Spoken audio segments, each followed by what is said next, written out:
Good morning. ഇപ്പം രാവിലെ കിച്ചണിലാണ്. ഒരുപാട് പണികളുണ്ട്. ക്ലീൻ ചെയ്യാനും എല്ലാം, പാത്രം കഴുകാനും എല്ലാം കിടപ്പുണ്ട്. ഒന്നും ആയിട്ടില്ല. കുക്കിങ്ങും ഒന്നും കഴിഞ്ഞിട്ടില്ല. അപ്പം നമുക്കിവിടെയൊക്കെ ഒന്ന് ക്ലീൻ ചെയ്തിട്ട് കാണാം. അപ്പം നമ്മുടെ ക്ലീനിങ്ങും കുക്കിങ്ങും എല്ലാം കഴിഞ്ഞു. രാവിലെ ചപ്പാത്തി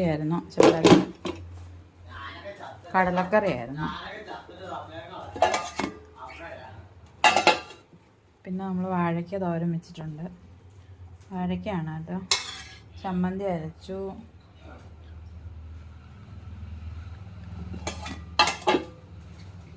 മത്തി വറുത്തത്. വലിയ കൂട്ടാനൊന്നുമില്ല. നമ്മുടെ ഇന്നത്തെ മീൻകറി ബാക്കി ഇരിപ്പുണ്ട്. പിന്നെ വീഡിയോ കാണുന്നവരെല്ലാം ചാനലൊന്ന് സബ്സ്ക്രൈബ് ചെയ്യുകയും ലൈക്ക് ചെയ്യുകയും കമൻറ്റ് ചെയ്യുകയും ഷെയർ ചെയ്യുകയും ഒക്കെ വേണം.